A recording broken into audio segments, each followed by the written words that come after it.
Good morning, everyone. Again, it's lovely to see you all. And today is, what is today? It's the 30th of September, the last day of daylight saving in New South Wales anyway. And I'm coming to you from Lismore, and I want to pay respects to the Winjabul people of the Bundjalung Nation in the place that I'm Zooming from. And today, the theme of today, I usually have a theme every day, and I was thinking about it today.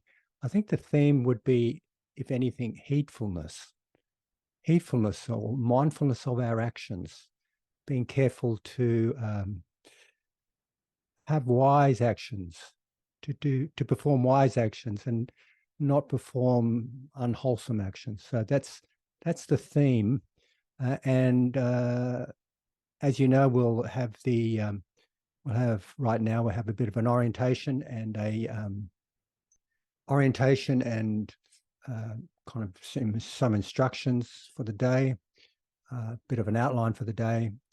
And what we do during these days, for those of you who haven't been here before, we have usually spent about 20 minutes on this, 20 or maybe sometimes a little bit more on the introduction and instructions and orientation. Then we usually have two guided meditations. The guided meditations today, the first one I think will be one of the divine abodes or one of the heart practices.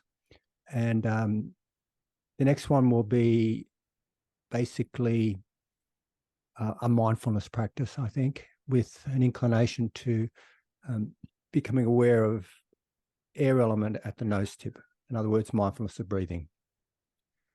That will be the final product of that. So the first meditation, I will invite you to bring attention to your heart, to bring awareness to your heart area, and notice whatever heart quality arises.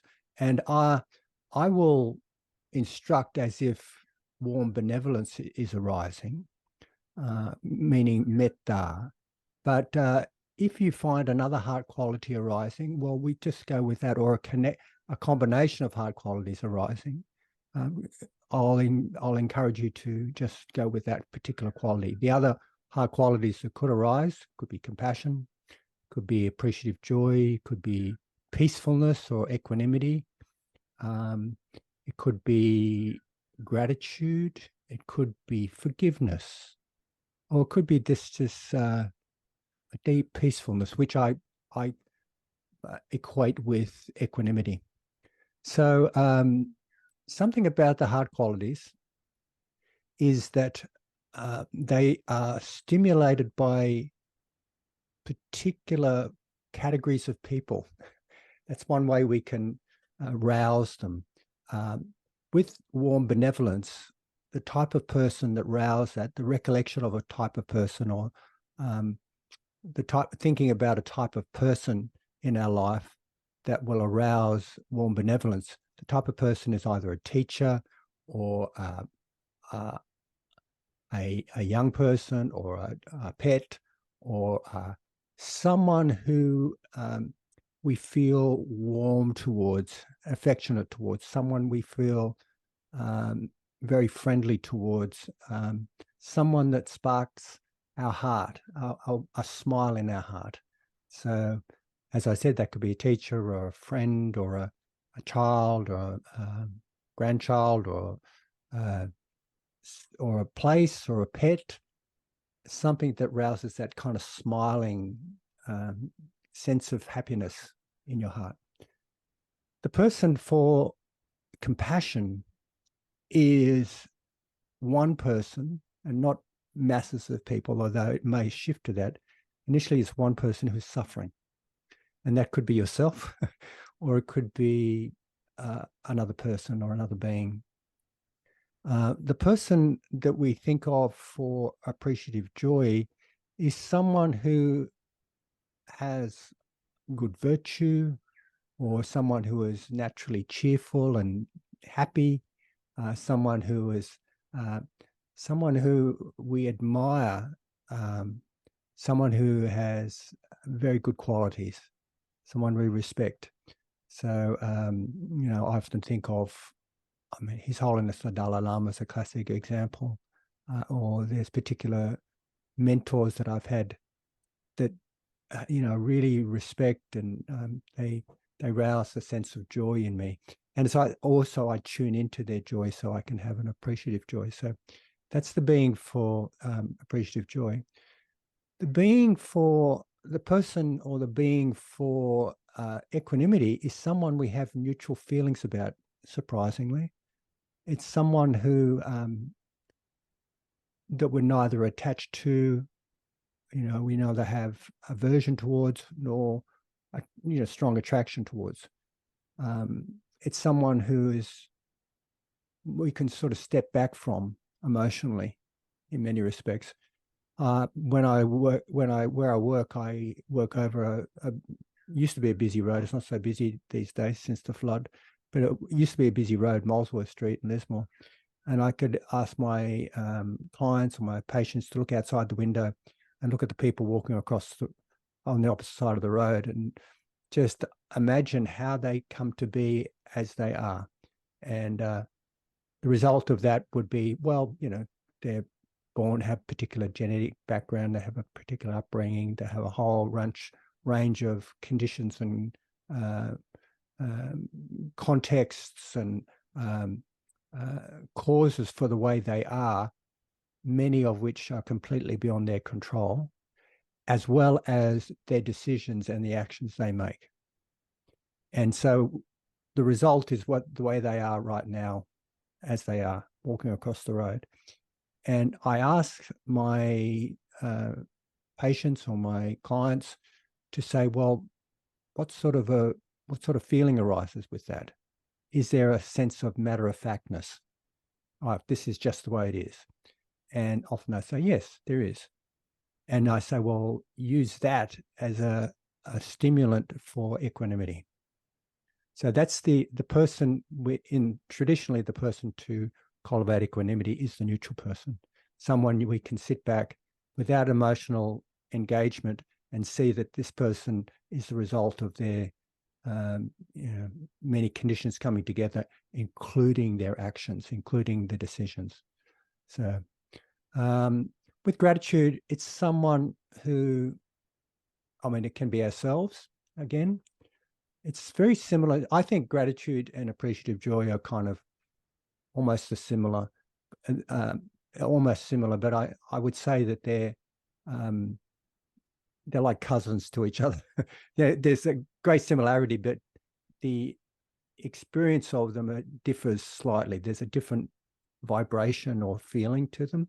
But gratitude, the way we rouse that is think about what we are grateful for. I mean, it's pretty simple. And it could be recollections of good deeds that have been done for us or towards us, kindness that's been demonstrated towards us, and so on. And it's, you know, it's not hard to think of things you're grateful for. I mean, I could be grateful for today. It's a beautiful day. There's, you know, I've got a number of people arrived at the session. I'm very grateful for the opportunity to be here. And you guys could be grateful for the opportunity to practice Dhamma. So there's many opportunities to practice gratitude. Forgiveness is another one. And forgiveness, I think it requires a little bit of work, but it's the understanding that forgiveness isn't about agreeing or condoning harm that has been done towards us. It's about letting go of the burden that we carry around in relationship to that past harm. It's not like agreeing with it, or not like letting people off the hook, so to speak. But it is about understanding that it's a burden to carry around that. It's not our responsibility. I really like the way Stephen Hayes talks about forgiveness. Stephen Hayes is the main proponent of acceptance and commitment therapy. He breaks it down into the Latin terms, like to give for giving. to give back to a former state, to give back to a state where you were before whatever happened to you caused your pain and suffering. So forgiving is a kind of release in many respects. And sometimes when we go to our hearts, we might have forgiving come up. And so we ride with that, we go with that sense of forgiving. And of course, forgiving to oneself, forgiving oneself for the actions we've done in the past. That's sometimes quite difficult, but it's very helpful. And to ask for forgiveness is very helpful. And it's a kind of a recognition of the harm we've done to another, and it's kind of facing up to it. And it's, it's a taking on, feeling responsible for it. And then asking for forgiveness. It's kind of like a fronting up. I think it's very helpful to think about it like that. I noticed that there is some movement, I think in New Zealand these days, but I think also in Australia, I'm not sure, but where people who have committed crimes against someone or a family are able to face up to the people and kind of own their actions in many respects. I think that's a really helpful thing to do, like to face up and to see the consequences of one's actions and attempt to make amends. And asking for forgiveness is part of that, I think. So they're the heart qualities. As I mentioned earlier, I'll probably guide in warm benevolence because that's the most generalized one. Metta is usually the most useful one. It's a way we can sort of generally live in life. And the other meditation I'll guide in, I think it'll be, I was thinking about it and I was tempted to guide in some of the first steps of the mindfulness, the Satipatthana practice, establishments of mindfulness practice. And I thought, maybe I'll just cut down to the basics. And what I'll do is I'll guide you through the 4 elements. I'll invite you to the 4 elements. So it's not like we can call it guidance, but it's really just an invitation to be aware of the 4 elements. Earth element, I'll begin with earth element, then scanning down, and then water element scanning up, and then fire element scanning down, then air element scanning up. So earth element, we can perceive earth element through, directly perceive it through hardness and softness, the experience of hardness and softness, heaviness and lightness, solidity, and this sense of corporeality, I suppose, like this sense of solidness in our body. We can also conceptually understand the elements, and here concepts are really helpful. They're not directly experiencing it, but it's true. I remember, even though it's a concept, it's still true.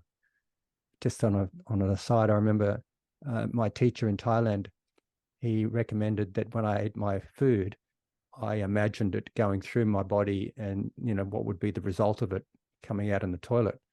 That's how he suggested eating when I was recollecting my food, recollect that it was given by, given as dana, and I was completely reliant on it, and I would recollect on it as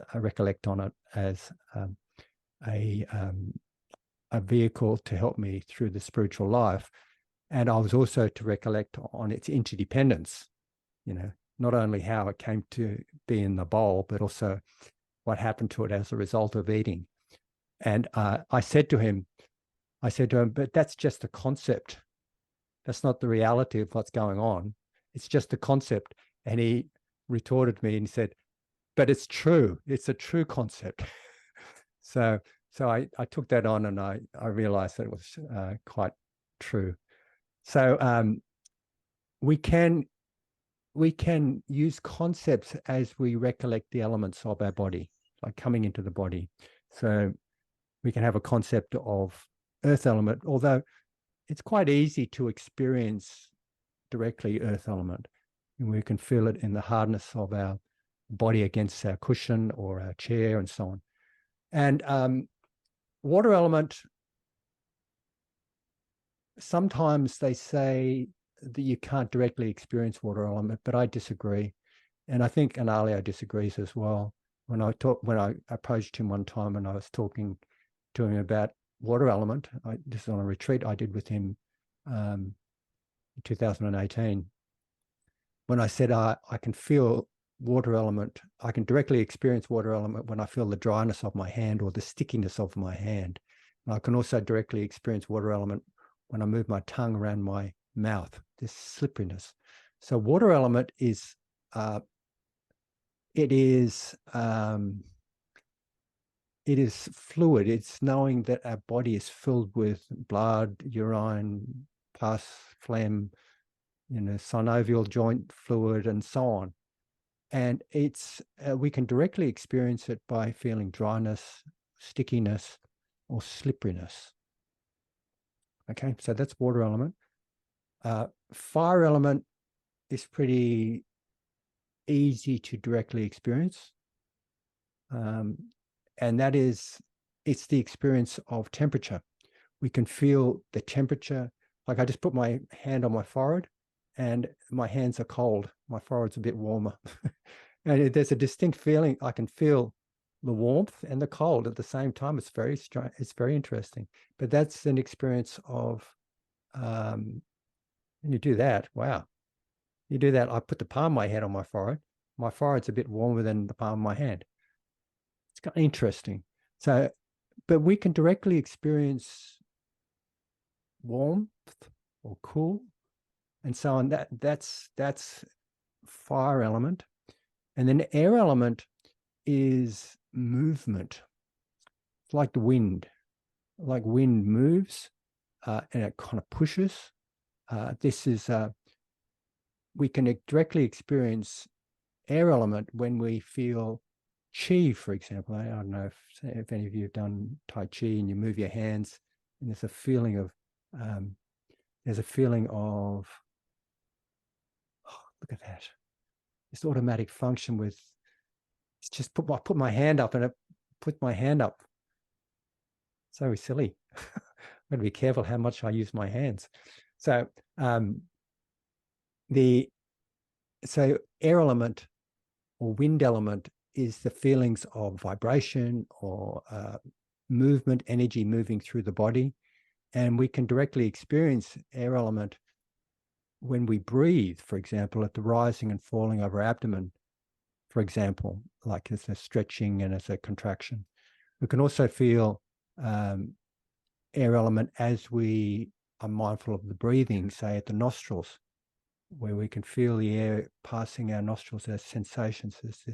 It's just sensation, it's this experience of movement.